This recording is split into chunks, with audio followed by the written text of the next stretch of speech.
The Whittington brothers loved football, but they saw a need for young people to come together and learn the game. Turned out the lessons were much more than the game of football. These three men started the Wilkes County Yellow Jackets in 1974. Mark, Stan, Steve, volunteering, teaching so many young people over the years, generations of Wilkes County young men who learned the basics of life while competing for titles. 45 plus years of service for these three brothers, the Whittington brothers.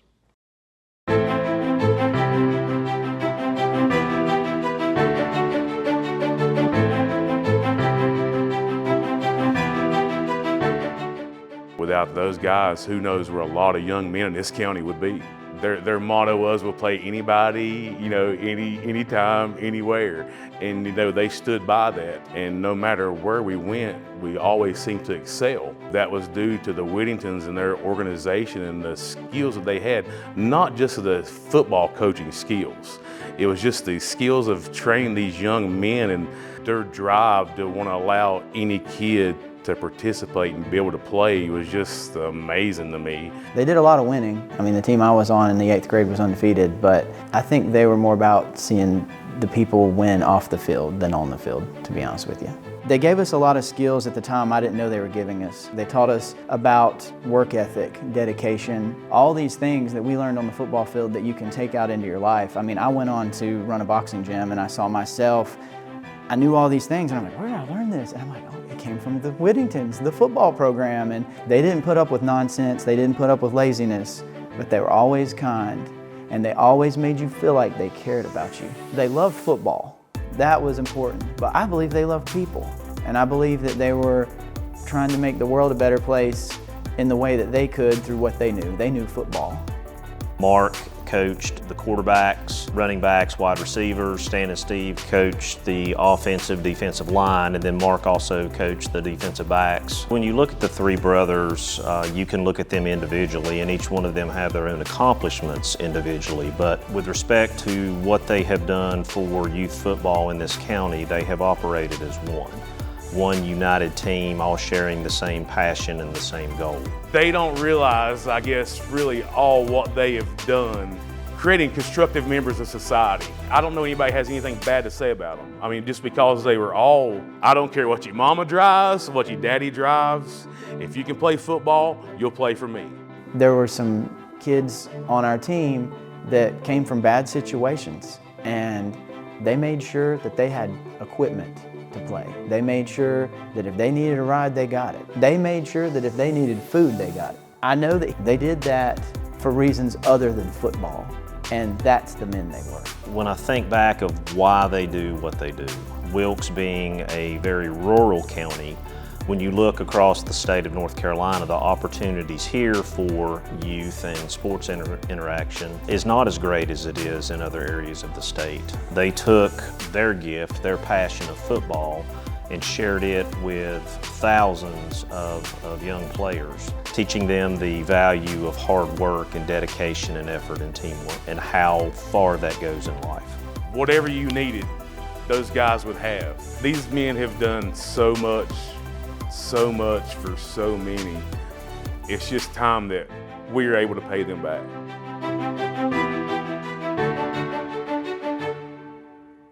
Maybe what the Whittingtons meant to this county is best summed up by those who played for them, two of them.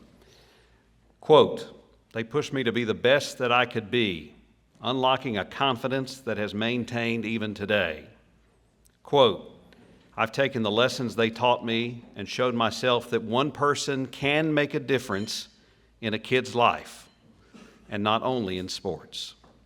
For those reasons, we welcome Mark, Stan, Stephen Whittington into the Wilkes County Hall of Fame.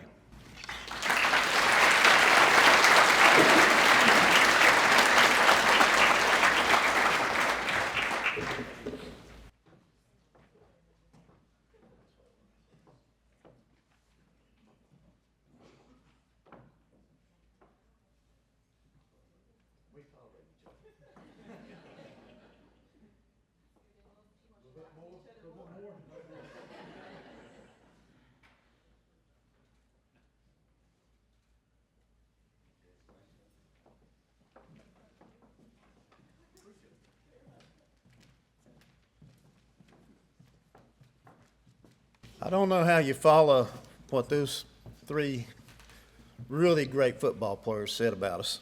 Kind of makes you kind of humble. 45 years went by really quick. And for those that say we haven't aged, they better look at those pictures again, because something happened. I want to thank Andrew, Wayne, and JT for the kind words. Also, I'd like to thank some coaches that we had growing up that helped put us on the right track. Coach Hoffman, Coach Branch, Coach Gross, and Coach Patrick from Wilkes Central. And from North High, Coach Earl Eller. These gentlemen, I hope at some point in time will be in the Hall of Fame if they're not already in the Hall of Fame. They kind of molded our attitude towards football and dealing with young people. I also want to thank the ADs that helped us all along the years. The one that stands out is Randy Joins. We appreciate it. We've got three organizations that have always backed us. One, the Wilkes Rescue Squad, which was always there when we had games. Wilkes Recreation Department maintained our football fields, both practice and game fields. And Wilkes VFW, who, when we did not have a place to play football, came up and offered their facilities. We actually put in a full football field on their facility along with practice field. And it was one of the better fields we played on during the years. I also would like to thank the parents that entrusted their girls and boys with us over the years. Yeah, we had a lot of good girl players on our team. And what we always told our players was this: the best 11 will take the field. We don't care what your last name is. We don't care where you come from. The best 11 will play. But everybody has the opportunity to earn that slot. The other thing we used to say is, if you give us 100%, we're not going to worry about what happens. But if you give us 99.9 and we get whipped, then there's going to be a problem. So it worked real well. I will say this about the parents. You hear a lot of horror stories about parents now.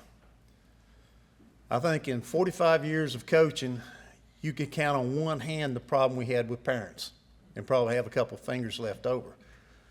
That means that we were very blessed with good parents. You don't realize how much parents are involved with young people. They get them there at practice, they get them at games, so they really are part of the backbone of your program. The kids themselves. We taught the kids a lot, but they taught us a lot.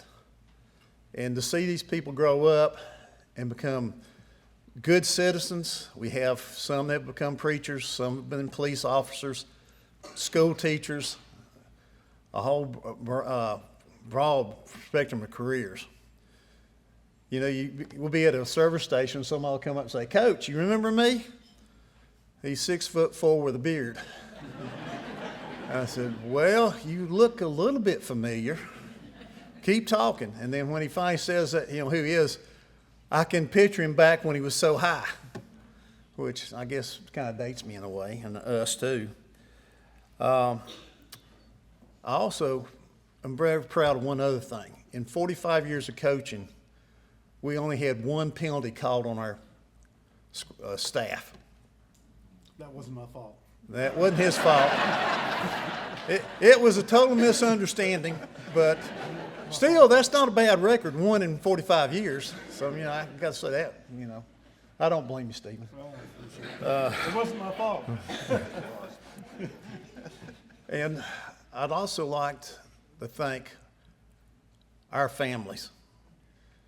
It took a lot of time away from our families. We practiced usually 4 days a week, usually had a game. We also ran a bus service basically for kids, make sure they got to practice and got home.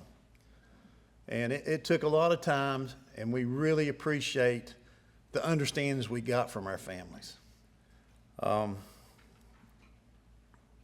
We've been very blessed in that area. So I said, this is going to be short. So I've got one story I want to tell you. And it really doesn't have to do with football a whole lot. We played in a league in Charlotte. And we played high-end private academies, church schools, regular middle schools, anybody would play us. Well, when we traveled, we usually had to pick the kids up right before school let out or right after. So they didn't have time to eat. Normally coming back, our coaches basically acted as buses. We'd always feed the kids. Usually it was McDonald's, it was Hardee's, or Burger King. Well, I don't know if anybody remembers a place called Fat Boys in Mooresville. Well, that used to be one of my favorite places. So we played down there one evening, and we were coming out, so we said, all right, we'll treat them. We'll go to Fat Boys. Well, Fat Boys is a buffet. It's a barbecue buffet. They have like 3 kinds of barbecue. They have fried chicken, barbecue chicken, hamburger steak.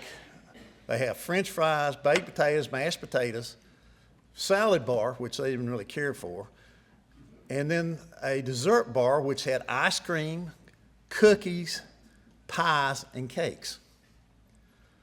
Well, we had 15 kids with us when we walked through that door. And you know, not a single kid had ever been to a buffet. Not a single one. And when we told them that it's all you can eat, it was kind of like Christmas. And about 40 minutes later, they had depleted a lot on that bar. And I'll just always remember the look on their faces. I mean, a lot of the kids we had came from homes that they didn't have the money to do stuff like that. Well, on our way out the door, I noticed some of them stuffed French fries in their pockets. So, you know, and cookies, okay, that's fine. Well, a few days later, I was cleaning out my cab of my truck, and I found chicken bones. But they had cleaned them off so well, they didn't smell. So, you know, that was a story that doesn't really involve football, but it's kind of makes you feel good. But we want to thank the community for the support they've always given us. It seemed like anything that ever came up that we needed help, we got help. And so we really appreciate it. And this award was totally unexpected, and we appreciate it. Thank you.